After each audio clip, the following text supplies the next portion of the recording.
10,000 years, the Traitor Legions have dwelt within the maddening depths of the warp, forging pacts with infernal powers and plotting their vengeance upon the Emperor's thralls. For millennia, the spectre of the Horus heresy has haunted these accursed traitors, the lingering anguish of defeat gnawing at their pitch-black souls. For these bitter warriors, the fight has never ended. Whilst the Imperium stands, the long war continues. In the lingering shadow of the Great Rift, the fruit of the Warmaster's ceaseless labour writ large across the stars. Heretic Astartes, traitorous renegades, and zealous cultists rally to the banners of the Dark Gods and their malefic champions. Before this tide of chaos, many within the Imperium quake, desperately seeking succour in faith and devotion to the Emperor. Their prayers and petitions are made in vain, for borne upon the howling winds of the warp does their doom approach. Now begins the Age of Vengeance. The galaxy will burn. Inquisition file reference 25400/M/HA. Ordo, Malleus. File except Xload, classified. Inquisitor ID, redacted, from the word of the Holy Inquisition. The four gods of chaos coalesce within the Immaterium, also known as the Warp. This realm is infinite and ever-changing. It is one where no law of physical space applies. These malign entities of unimaginable cosmic power and malevolence greedily observe real space, as each is a paradigm of a variant of mortal obsession, fear, and emotion. These gods battle, scheme, and otherwise entangle themselves in the machinations of real space, given each is certain that their version of dark power should reign supreme. Within the Immaterium, thoughts and emotions hold tangible power, gathering like the flow of water. They form pools, riverways, and waterfalls of anguish, desire, pride, rage, and ambition, among other powerful emotion. At the beginning of time, these currents flowed, relatively benign their form, function, and purpose. Over the course of millennia, however, these torrents have coalesced into creatures of dream, nightmare, and anything in between. It is not clear to sages whether these beings always existed, as time has either no meaning or a form so different to that within real space as to make it incomprehensible to any mortal. What is clear is that these tides of cosmic power eventually formed into those with initially rudimentary, then unimaginable consciousnesses. At each apotheosis, the Chaos Gods would be born. It would be with the ongoing passage of time in real space that these cosmic entities would grow in power. The hope, anguish, ambition, desire, pain, pleasure, war, and peace, all feeding these entities and nurturing their unholy vigor. It would be with this cosmic heightening that the Chaos Gods would look away from their presence in the warp to real space in order to influence the myriad mortal races in the pursuit of total celestial dominance. The Chaos Gods grow in power through the actions and emotions of mortals. Thus, the Chaos Gods look to influence, sway, subjugate, and dominate mortals in their eternal quest to achieve total cosmic dominion. To this end, the Chaos Gods are worshipped through the actions of mortals, whether this be cultist, heretic, xenos, or unwitting agents in order to grow their design and power. Those willing instruments of their will who act in a manner that nourishes their power may be rewarded with dark gifts. These gifts may be that of power, ability, and even immortality. While the Chaos Gods are exceptionally powerful, their designs and different composition that gave each apotheosis necessitates constant battle between the gods.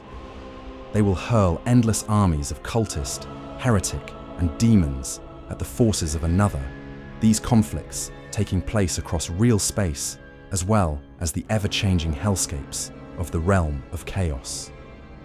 The wars, all to further their patron deities' quest for total and absolute power, and their followers' desire for elevation to greater power or even demonhood.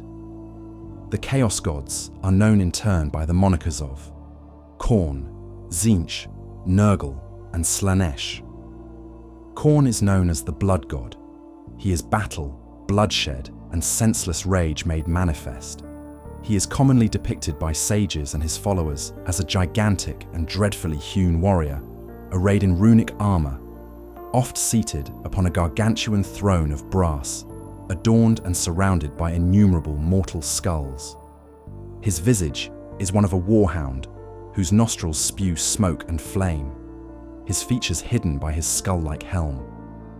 His feet are cloven hooves, and his eyes are a dark crimson, which lead to an endless crater of rage, hatred, and bloodlust. He wields Woebringer, the greatest and most destructive weapon within or without existence. Also known as Warmaker and the end of all things, to swing this blade is to tear reality at the seam, and in doing so, make passage for his endless hordes of blood-crazed, cosmically malign demon legions. The paradigm which Khorne embodies and the creed of his followers is endless, bloody war. He cares not from where the blood flows, only that it does, only that it must. His wrath is infinite, his hatred and bloodlust entirely unquenchable. To worship Khorne is to do so on the battlefield, all by deed of battle, slaughter, and destruction. In the galaxy of the 41st millennium, where there is only war, Khorne has feasted lavishly indeed. Tzeentch, also known as the Changer of Ways, great sorcerer and architect of fate, is the chaos god of change, destiny, and unparalleled sorcery. His worship takes the form of ambition, political maneuvering, manipulation, or subterfuge, as well as sorcery, and the desire to enact change to reality. The Changer of Ways is oft depicted as an unknowable, metamorphic being, upon which his flesh is made up of incalculable laughing, whispering, sobbing, prophesying, and false faces. He is bequeathed by horns coated in arcane fire, consumed by magical nexi which continue to show all possibilities, fate, and portents to every being that gazes upon Tzeentch. The sorcerer, schemer, intelligent or ambitious individuals all may worship the great sorcerer. All their plans, schemes, or designs pale in comparison to his own insane labyrinthine and unknowable plots that hold a complexity fit to drive even the most intelligent minds to insanity. His followers continually fill elements of their own design or schemes, whilst knowingly or unknowingly fulfilling the grand design of the Change God. To any other mortal, these plans seem utter insanity or foolishness. This will continue until the moment of astonishing and gory revelation that this was all part of a greater strategy that was always known and foretold by the Changer of Ways. Nurgle, also known by the ironic moniker of Grandfather, is the chaos god of disease, pestilence, epidemics, as well as the eternal cycle of decay, death, and fetid rebirth that follows. He is a bountiful and generous god who gives his gifts of pestilence and plague freely to maintain this cycle, and his followers nearly always follow suit. He is known to mortals as a cosmic mass of decaying, pestilential, and squalid tissue, which holds all the known and unknown diseases within the cosmos. His skin holds swarms of plague mites, its leathery sinew patterned by boils, decay, and pustular ooze. His internal organs of a sort regurgitate outwards from his body, giving off gaseous malodor that no mortal or immortal being can withstand, and may act to rot away the fabric of reality. He dotes over his cauldron, lovingly concocting every manner of disease, bringing to bear any number of new plagues to gift upon the mortal races. His followers gleefully accept these gifts and partake in offering these to any they may come across, as to spread this virulence is to show devotion to the great grandfather. His realm within the warp is a lurid garden of horrific, pustular life that holds every manner of bloat and disease, foulness emanating from its every aspect. This garden may manifest into real space at the site of enough disease, entropy, and desolation. The power of Nurgle is by its very nature cyclical. His power may crescendo and decrescendo the most of the chaotic pantheon. At its height, plague and virulent disease ravage the stars only to fall into obscurity as it relents. But the Grandfather will always show his love again, for entropy is eternal. Slaanesh, she who thirsts, the Dark Prince. These are but a handful of the titles whispered in fear and fascination for the chaos god of excess, a being at once grotesque and sublime, whose influence seeps into every form of temptation. No desire is too noble, no indulgence too depraved. Arrogance, lust, greed, sadism, ambition, and unrestrained craving all swell the Dark Prince's power. Yet so too can love pursued beyond reason, generosity given without limit, pride that knows no restraint, or determination carried to obsession. Every passion, no matter how virtuous it first appears, may become a chain that binds the soul to she who thirsts. The form of Slaanesh is a matter of endless debate, for no two witnesses behold the same vision. What remains constant is this: each sees the shape of their deepest longing made manifest. To mortal humanity, the Dark Prince is most often depicted as an androgynous and impossibly graceful figure, guileless in apparent innocence, yet possessed of eyes that steal the soul from any who dare meet their gaze. Beauty and horror become indistinguishable in that moment, and desire becomes surrender. At the heart of Slaanesh's domain stands a vast palace of pleasure, surrounded by 6 concentric rings of temptation. Each realm appears, at first glance, as a paradise devoted to a different mortal yearning. Gluttony, vainglory, lust, sloth, and countless other obsessions given perfect form. Yet these realms are not sanctuaries, but snares. Each is a carefully wrought illusion designed to ensnare intruders, trapping them forever within a paradise of their own making. There, pleasure and torment become indistinguishable, and the victim is lost to an eternity shaped by their own desires. Inquisitor's Log. Designation: Ordo Malleus. Subject: the Chaos Gods, the Great Enemy. There can be no greater threat to the Imperium and the light of the God Emperor. The power of the Chaos Gods and their powers of corruption are so persuasive as they take the form of that which makes us intrinsically mortal. Our emotion, ambition, lust, rage, desire, our mortality, all may act as a weakness for chaos to exploit. Even those paragons of humanity, the Astartes, fell to this chaotic vice, and so we, within the Ordo Hunt, Chaos Demon, Heretic Astartes, and any other cultist that dare fall to the Great Enemy. Each Black Crusade illustrates the need for further martial but also spiritual resolve.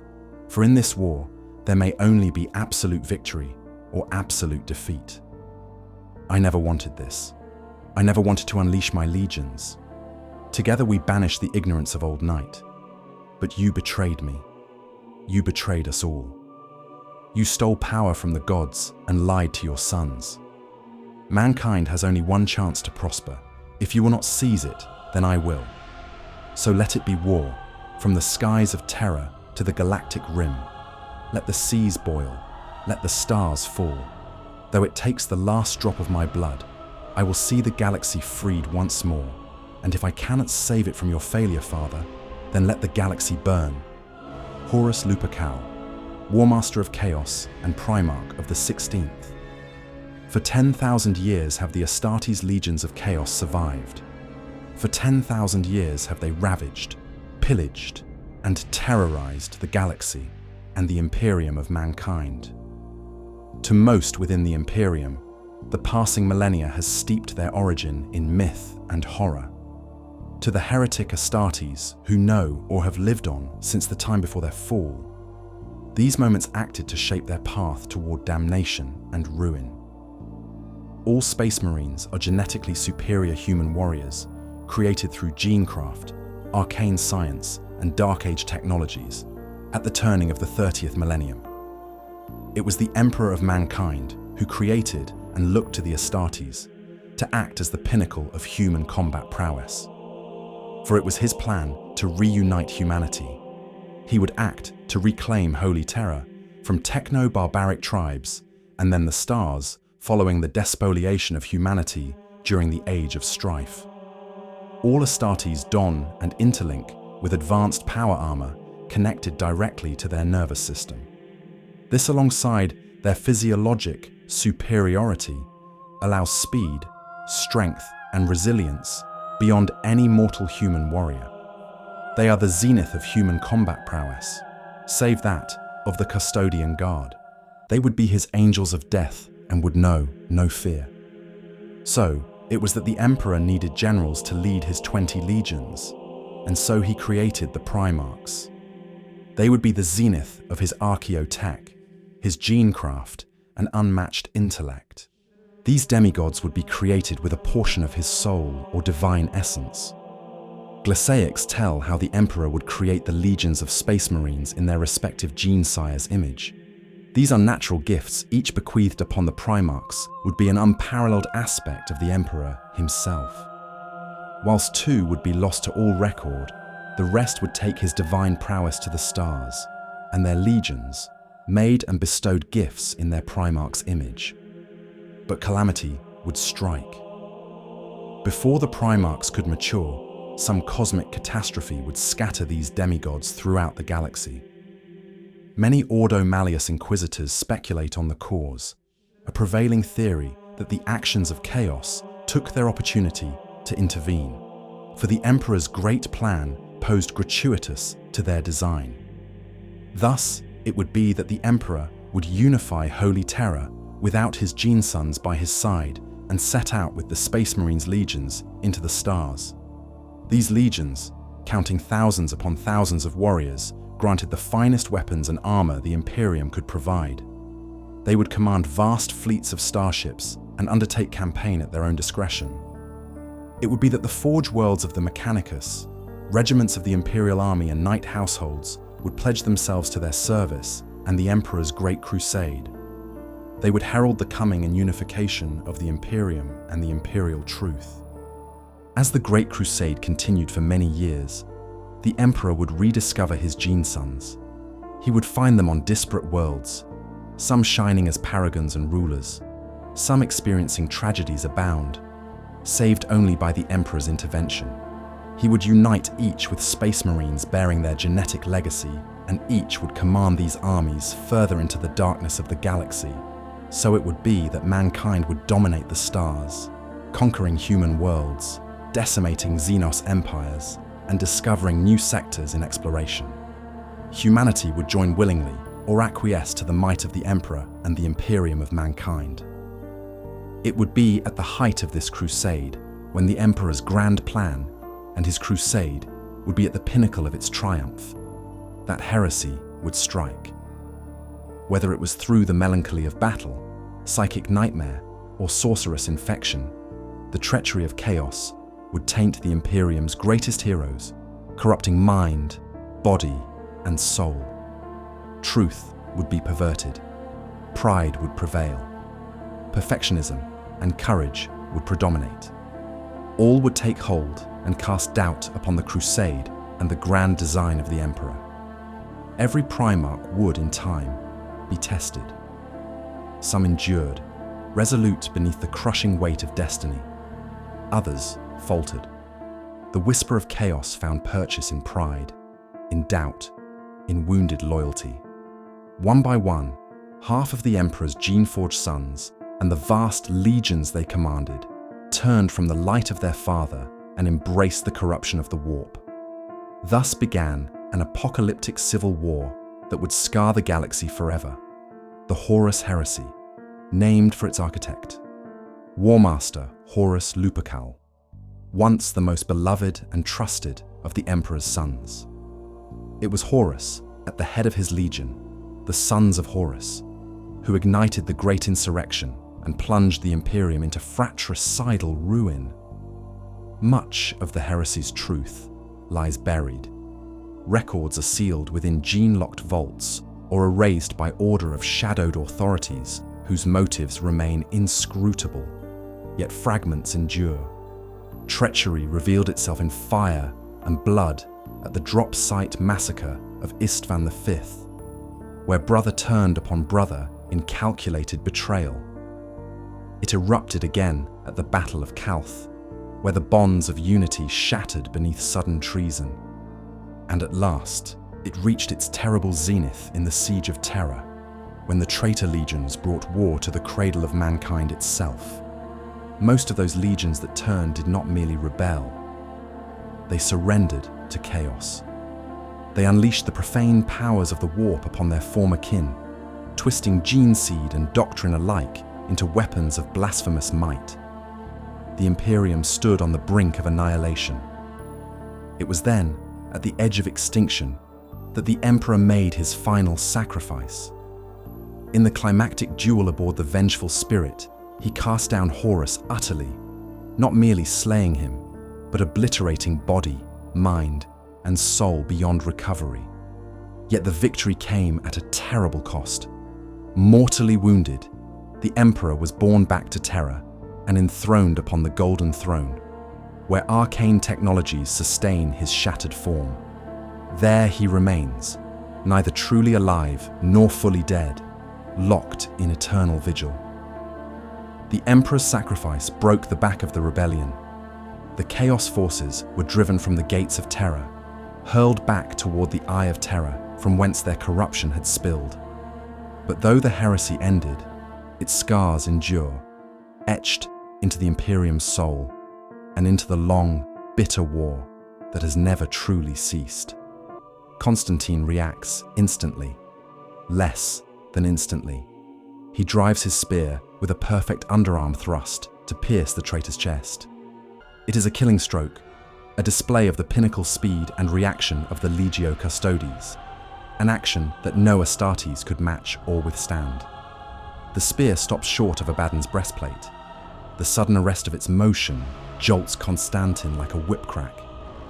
Abaddon's left hand has closed around the spear tip and stopped it, despite the immense strength driving the thrust. A few beads of bright blood well up between Abaddon's knuckles, where he's gripping the spear blade. Constantine, open-mouthed in shock, feels the moment, the heartbeat, the flood of understanding drawn by the spear. The world sags and yaws, losing definition and dimension. It is 25 minutes into the fight. It is an hour into the fight. It is a year into the fight. It is a century. It is 100 centuries into the fight. The fight has no end. It is a long war that slices eternity lengthways with its appalling duration. A blizzard of embers billows past him, and each one is a burning world. The whole galaxy is in flames. The knowledge transmitted down the haft of the spear and into his soul is not the name of a dead thing that Constantine can take power over. It is not some buried warp secret or scrap of encrypted lore that he can learn. He can't control it, because it is already controlled. Everything he has learned of chaos until this moment has shown it to be an essence that lives up to its inadequate name. A chaos, a fevered, contradictory maelstrom that has no single impulse, but which churns without logic or motivation, and eats itself, and wars with itself, and whips and tears against itself in a frenzy, its myriad parts as likely to annihilate each other as they are to turn their wild malice upon real space and materia. But this is complete. It is whole. It is focused. It is a chaos undivided, condensed into one atrocious force by the imposition of an incalculable willpower.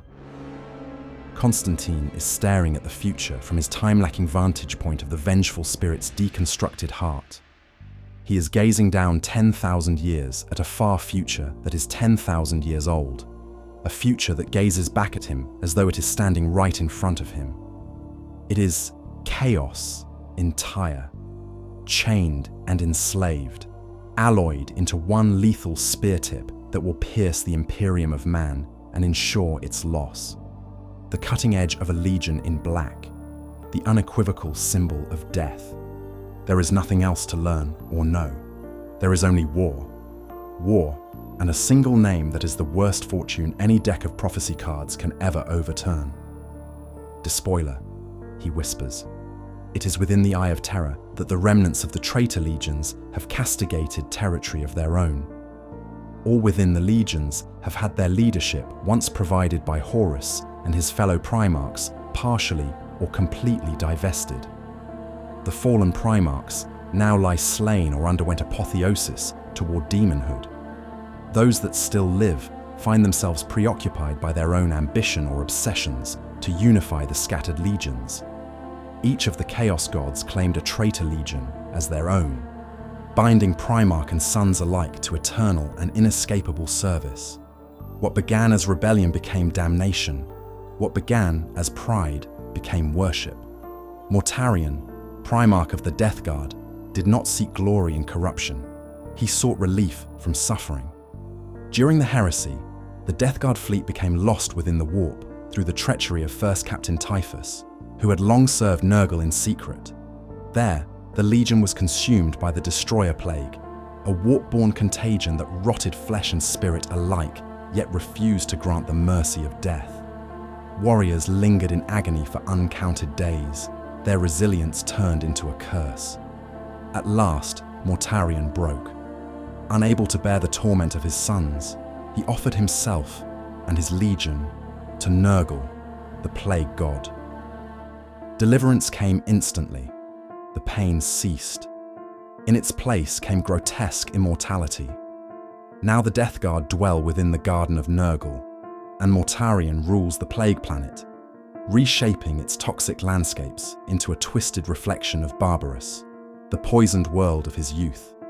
His war is slow and patient, an inevitable decay. Fulgrim's fall was not born of desperation, but of obsession. The Primarch of the Emperor's children believed perfection was the highest calling of mankind. This pursuit led him to a demonic blade, a possessed artifact that slowly poisoned his thoughts and inflamed his vanity. By the time he recognized the corruption, it was already too late. Fulgrim surrendered himself willingly to Slaanesh, embracing excess, sensation, and perfection without restraint. His transformation culminated in his apotheosis into a serpentine demon prince, a being of impossible beauty and monstrous cruelty. His legion followed. Once paragons of discipline, the Emperor's children became devotees of sensation, turning warfare into performance and slaughter into art. Fulgrim abandoned the last vestiges of restraint, seeking ever more exquisite experiences in the endless courts of the Dark Prince. The Crimson King fell not through pride alone, but through tragic certainty. From the beginning, the Primarch of the Thousand Suns sought knowledge above all else. He believed mastery of the warp could save humanity and his legion from destruction. When the flesh change threatened to annihilate his sons, Magnus turned to the warp for salvation. Tzeentch answered. One bargain led to another. Magnus sacrificed his eye for knowledge. He shattered the Emperor's psychic wards in a desperate attempt to warn Terra of Horus's treachery, unknowingly triggering catastrophe. At the burning of Prospero, his legion was nearly destroyed by the Space Wolves. In despair and fury, Magnus completed his fall, pledging himself fully to the Changer of Ways. He rose as a demon prince and established his domain upon the planet of the sorcerers, where the Thousand Suns pursue forbidden knowledge beneath an ever-changing sky. Angron, the Red Angel. The fall of Angron was forged in suffering long before the heresy began. Torn from his gladiator brothers by the Emperor and denied an honorable death beside them, Angron carried a hatred that never faded. The butcher's nails, implanted within his skull, drove him into constant agony and endless rage. War became the only relief he knew. During the Shadow Crusade, the Wordbearer's Primarch Lorgar orchestrated Angron's ascension. At the Battle of Nuceria, Angron was dying, his body failing beneath the strain of the nails and ceaseless warfare. Lorgar enacted a vast ritual of blood sacrifice, offering an entire city and countless world eaters to the blood god. Angron rose, reborn as a demon prince of Khorne, a towering, red-skinned engine of annihilation. The world eaters became a legion of berserkers, their wars no longer fought for conquest, but for slaughter alone. Perturabo of the Iron Warriors turned not through devotion, but through long festering resentment, becoming a demon primarch of chaos undivided and master of the Hellforges of Medrengard. Lorgar of the Wordbearers, humiliated in his worship of the Emperor, instead found faith in the warp and became the great prophet of chaos, the architect who set the heresy in motion. Alpharius and Omegon of the Alpha Legion remain the most inscrutable of the traitors, twin masters of deception who sided with Horus under the belief they were saving humanity, their legions still waging secret wars whose true purpose remains unknown. Conrad Kurz of the Night Lords rejected the Chaos Gods entirely, embracing terror and fatalism as his creed. Though slain by an assassin as he foresaw, his legion endures as scattered predators in the dark. Together, these fallen primarchs rule demon worlds within the Eye of Terror, their legions twisted reflections of what they once were. Each wages war in the name of their patron god.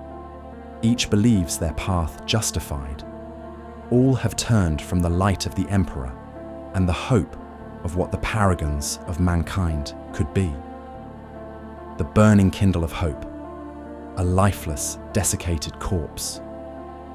It would be in the wake of this defeat that Abaddon the Despoiler, former first captain of the Sons of Horus, would forge the Black Legion from the shattered remnants of his Gene Father's legions and would adopt his Primarch's title of War Master. Upon his taking of station, Abaddon would hold himself to make scripture his dead Gene Father's mistakes.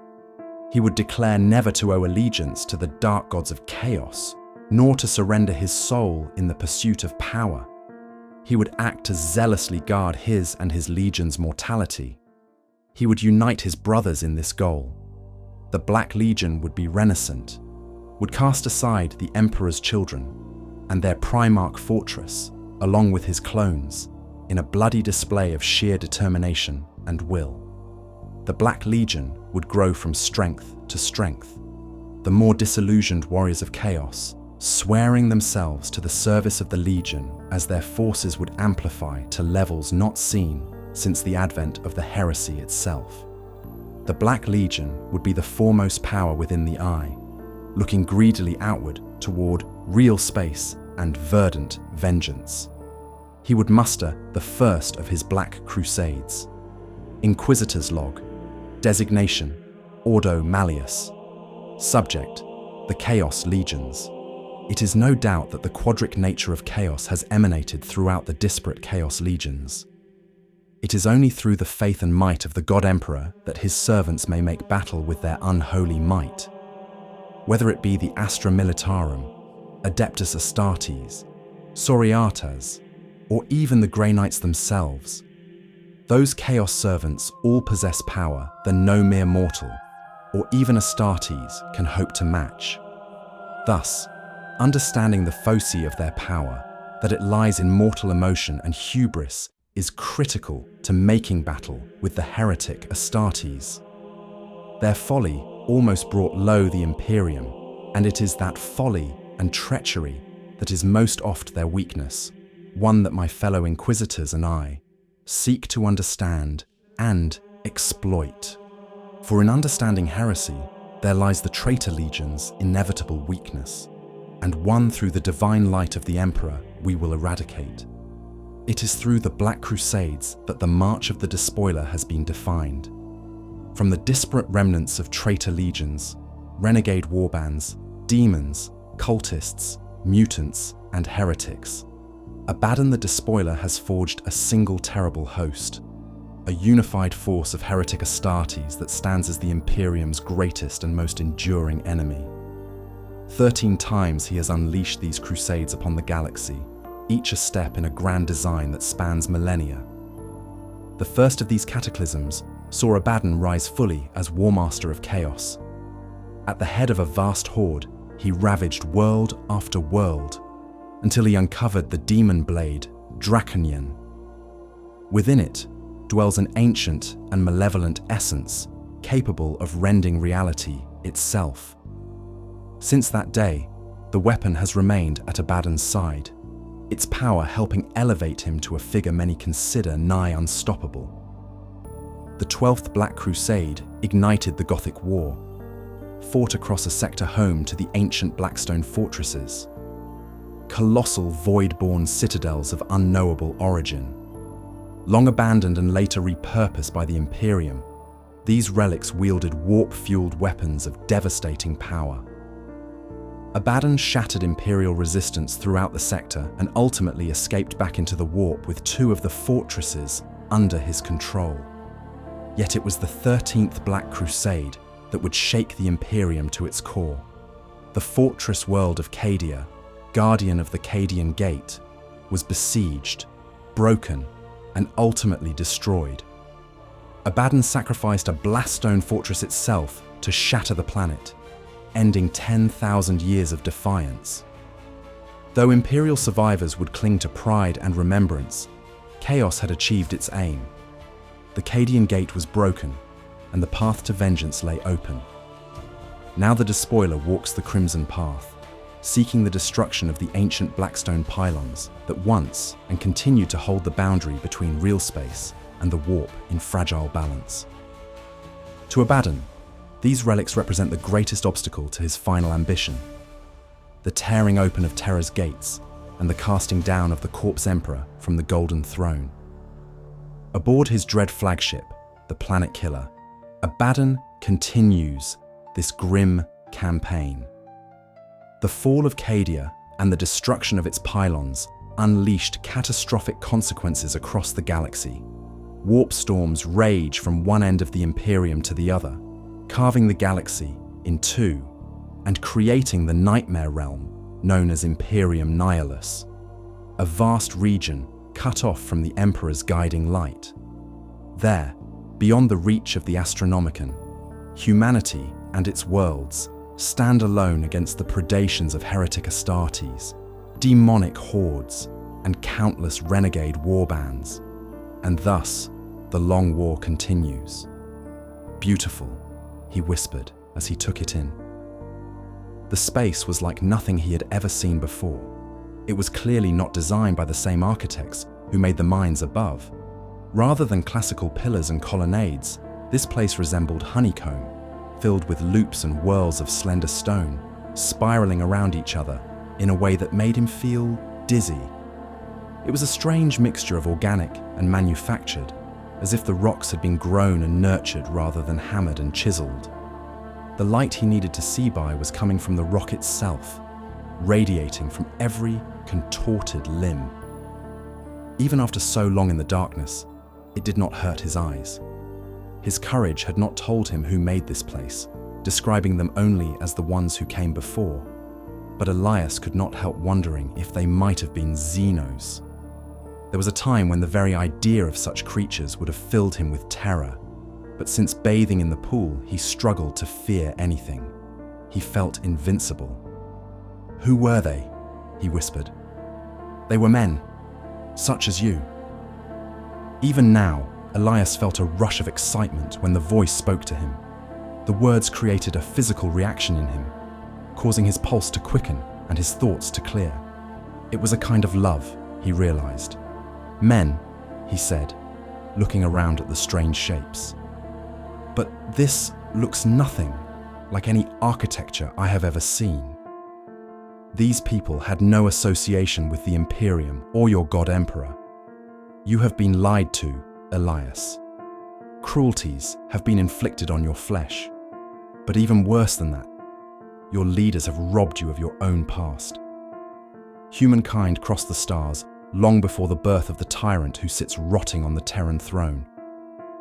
There was a time when people still had hope and freedom. Can you imagine that, Elias? Once, long ago, Your ancestors were not bound by superstition or fear. If they had courage and conviction, they could strike out into the stars and make a life for themselves. When humans first came to Novalis, they lived like kings. They paid no tithes, and they worshipped no gods. They chose their own way, and they lived long, fulfilling lives. It would not have occurred to Elias to doubt the voice. It was his voice after all, talking to him, with wisdom he would acquire in the future. Then what happened? He asked. They lived in peace for a long time, and they created wonders. I wish you could have seen them. They developed medicines so powerful they could alter the bodies of their unborn children, protecting them against illness and age, so that they lived long lives, free of disease or infirmity. And they developed machines that could build anything they desired. Machines that could think and learn. There was no need for work and toil. Men like you lived in luxury, with mechanical devices tending to their every need. I don't mean those grotesque, mind-wiped abominations you call servitors. I mean sentient wonders, able to do everything that their human masters desired. Everything that makes your life miserable was consigned to the past. Work, illness, oppression. The people who built these rooms knew nothing of such things. But there is evil in the galaxy, Elias. Most people are like you. Given the chance, they will try to do good. Given safety and dignity, people will usually try to give others the same. Kindness begets kindness. But there are a few exceptions, those souls who crave power above all else. When the God Emperor rose to power, he was drunk on ambition. He had conquered an entire world, but even that was not enough for him. He wanted more. Conquest was all he had ever known. He wanted to rule the entire galaxy. But when he looked at the stars, he saw people that had no need of him. Novalis was not the only place where people were happy. All across the galaxy, humanity had used science and technology to thrive. And the Emperor knew that if people were content, if they were free of hardship, they would be content to exist without him. Content to exist without an emperor or a god. For the first time, Elias could remember the voice sounded bitter. So the Emperor denounced science. His courage continued. He called it heresy. He denounced the very thing that had elevated your species from suffering. Then he massed his armies and sallied forth into the stars at the head of a great armada.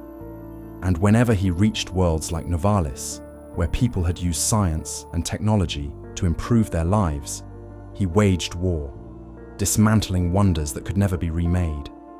Wonders he did not even understand. He crippled humanity. He robbed it of hope. And then, when your ancestors were at their lowest ebb, lost and afraid in the darkness, unable to defend themselves from the galaxy, the Emperor welcomed them into his fold. He offered them protection, but only, you understand, as his slaves. He brought humanity to its knees. And now, because they are denied the truth, because they do not know their own tragic past, they pray to him. They worship the source of their ruin. It was within the fires of the Horus heresy that the Dark Mechanicum would be forged.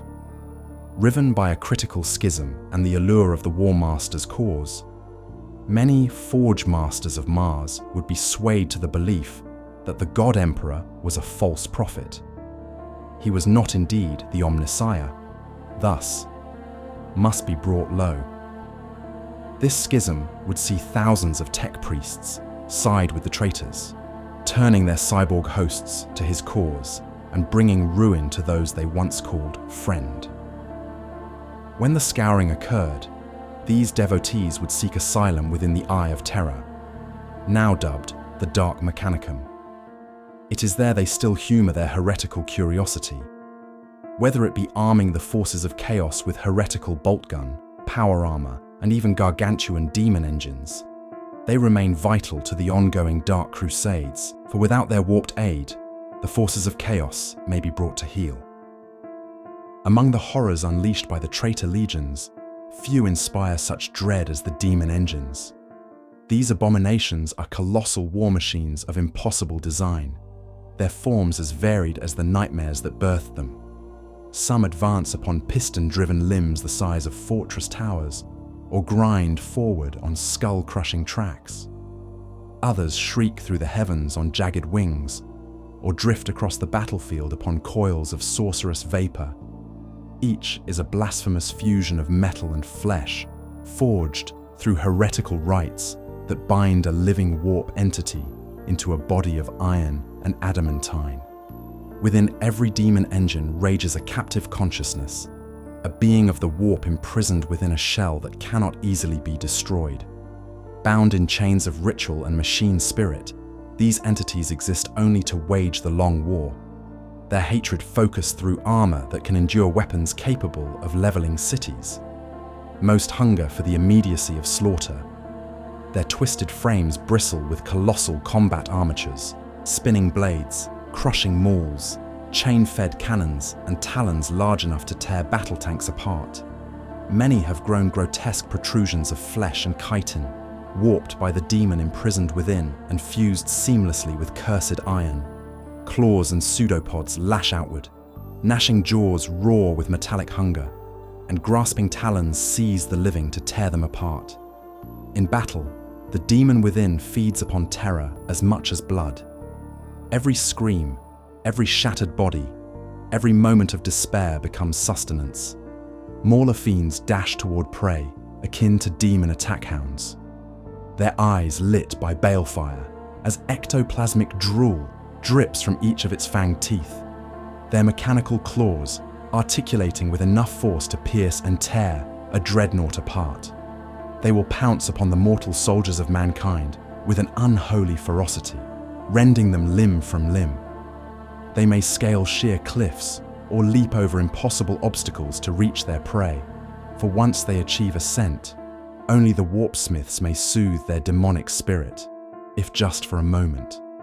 Forge fiends bring about death from range. Centauroid in form, they boast twin weapons that fire chaos-molded projectiles, a horrific mockery of Imperial arms.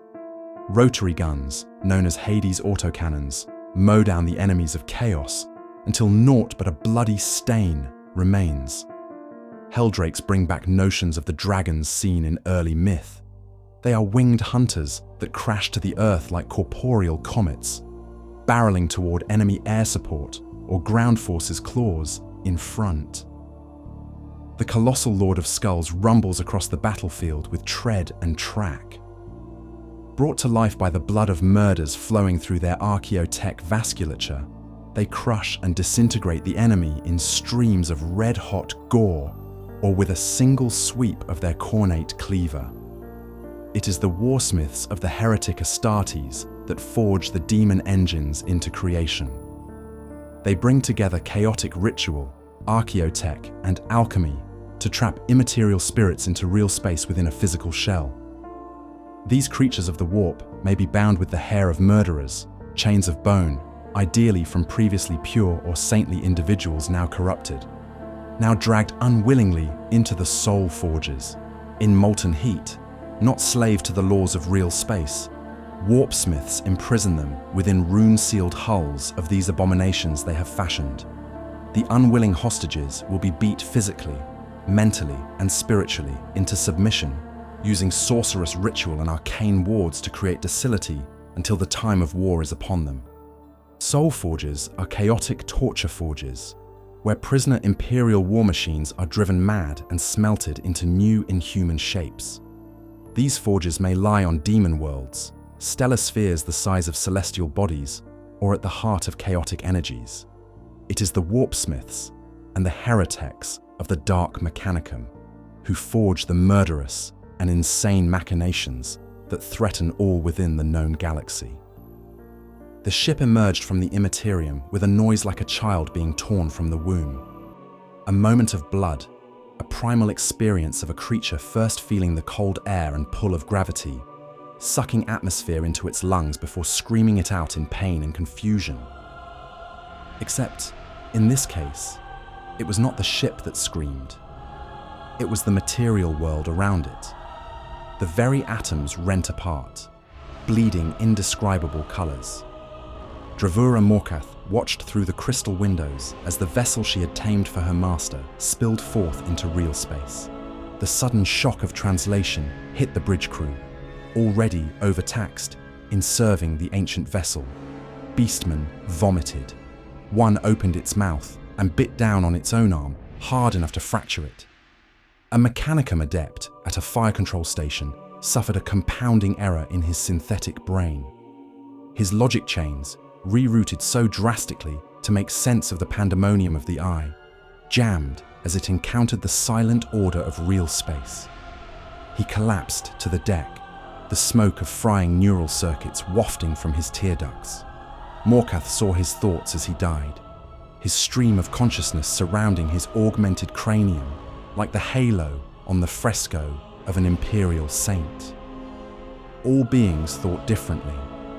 Some of the beastmen on the bridge projected impressionistic swirls of ink around their heads, full of despair. Others expressed their conscience with jagged-edge panic. This adept, in his death throes, still thought in the blinking typeface of a cathode screen as his brain ticked down like a dying chrono. Back to station. I can get back to station, Lord. I can... Pain. So much. Do I live? I can... Still... Serve. Children of the Eye, growled a voice meant for real space. Morkath turned to look upon her Warmaster, ensuring her mind did not search the cloud of thought swirling around him like an aura of flame. Her master did not always want her to see what resided there, and neither did she. Morkath bowed to her lord, Abaddon, the Warmaster of Chaos, right hand of Horus, master of the Black Legion, and the being fated to kill the false emperor. The man who had pulled Morkath out of the dark as a child and made her what she was, though what that was, exactly, remained a subject of whispers. The Warmaster sat in an ebony throne, too large for his enormous frame. What manner of creature required such a seat, one large enough to dwarf the Warmaster, even in his battle plate, was, like so much aboard the Blackstone Fortress will of eternity, beyond Morkath's understanding. Yet the space around the Warmaster was not empty. Demon things flitted there, darting and howling, folding in upon themselves in geometric shapes or bursting into flames that devoured their essence as some stray emotion set them ablaze. Morkath closed her eyes and willed herself not to see the motes of warp things, to screen them out and see only the revered face of the being she was lucky to call Father. "The stars are different this time," he said. "Different, my lord?" Morkath asked, opening her eyes to see the Warmaster without his shroud of parasitic spirits. "I remember." Abaddon's head, twice as large as that of a mortal, did not regard her as he spoke, yet even so, the low rumble of his voice rattled through her. "I recall how the stars looked when we exited the Eye last time. During the Gothic War," Morkath said. "Yes, before we took you in, Foundling. I remember where every star was fixed then.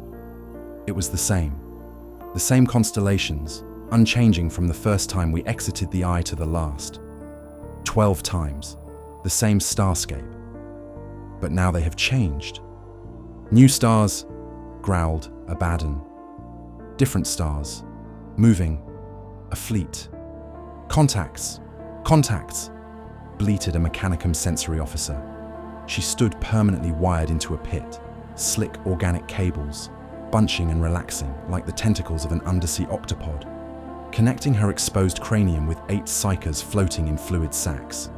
"Imperial fleet, bearing 826, 2,500 miles distance, Emperor class, Mars class, Vengeance class." "Reading ship silhouettes," intoned Cicadia's siren.